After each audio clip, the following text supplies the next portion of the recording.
asalaamaaleykum suñu mbokku téléspectateurs ñi seetaan seen télévision RTS ANACIM amaan mbégte ñëw yeesalaat leen seen xibaar météo xibaar bi nag tey dañ koy tàmbali ak xibaar géej gi xibaar bi ngelaw bi ak xànk bi lay intéressé suñu jëlee wàllum ngelaw bi nag bët gànnaar lay ëppee ñëw suñu tefes yi ngelaw bi nag mën na dem ba ëpp ñeent fukki kilomètres si waxtu bi wàllum xànk bi mën na dem ba ëpp 2 mètres ak genn wàll ngelaw bi ak xànk bi yëpp si diggante Dakar ak ba dem ba Saint-Louis Ndar foofu lañ koy nemmeeku te xibaar bi dina tàmbali suba si aljuma bi ay booru 6 heures si ngoon si dem ba gaaw si suba teel bi ay boor 6 heures suba nag tàngaay bi nag dina des si biir dëkk bi rawatina si gox-goxaan yi nekk si wetu bët gànnaar réew mi wante ñu ngi xaarande ay taw yu yamamaay si bët saalum réew mi nañ xool suñu naatal satellite bi ni muy càmbaree niir yi si Afrique sowu jant nañ gis ni suba asamaan bi nag dina leer bu baax a baax naaj bi dina génn bu baax wante nañ am ay niir yi wàll yi jógee si gox-goxaan yi nekk si wetu tefes bi dugg si biir dëkk bi wante ñu ngi xaarandi tamit ay niir yu mën a andi ay taw yu yamamaay si bët saalum réew mi loolu may jox si wàllum prévision tey su guddi dem suba si tey su guddi nag asamaan bi dina xaw a leer si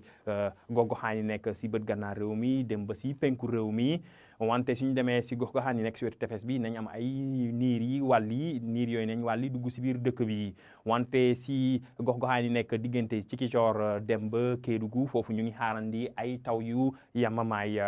wàllum température bi nag nañ gis ni Mbuur nag mooy température bu gën a ndaw bi ñoo ngi fay xaar 20 degré ak ñett wante suñu xoolee si biir dëkk bi nañ gis ni diggante Ziguinchor dem ba si bët gànnaar réew mi foofu température nañ dem ba 20 degré ak ñeent ba 20 degré ak juróom-ñaar si Fatick suñu demee tamit vers Podor tamit nañ gis ni que foofu température nañ egg ba 20 degré ak juróom-ñaar 20 degré ak juróom-ñaar tamit si Matam si wetu tefes bi diggante Dakar ba Thiès foofu ñu ngi fay xaarandi 20 degré ak juróom-benn wante température yi mooy tàngaay guddi bi fu ñu koy gën a nemmeeku mooy si gox-goxaan yi nekk wetu Ndar foofu ñu ngi fay xaarandi 20 degré ak juróom-ñett suba suñu demee suba si ngoon si nañ gis ni que naaj bi dina génn bu baax a baax rawatina si gox-goxaan yi nekk si wetu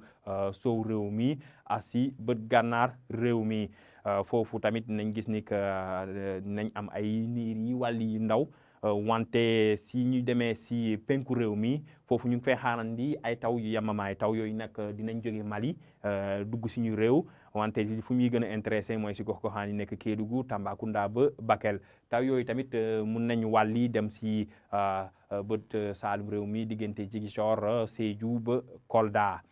wàllum température nañ gis ni que température yu gën a ndaw yi nañ koy nemmeeku si gox-goxaan yi nekk si wetu tefes bi rawatina diggante Ziguinchor Mbour ak Dakar foofu ñu fay xaarandi 20 degré ak ñett si biir réew mi température yi nañ dem 20 degré ak ñeent diggante Sédhiou ba Kolda dem ba 20 degré ak juróom-ñett si Louga suñu demee tamit si Matam foofu tamit ñu ngi fay xaarandi 20 degré ak juróom-ñett 20 degré ak juróom-ñaar si Bakel wante tàngaay bi fu ñu koy gën a nemmeeku mooy si bët gànnaar réew bi rawatina si gox-goxaan yi nekk wetu Podor foofu ñu ngi fay xaarandi 4 degré ak ñaar kon mbokk yi si tënk suba ñu ngi xaarandi ay taw yu xaw a yamamaay ñi di dugg si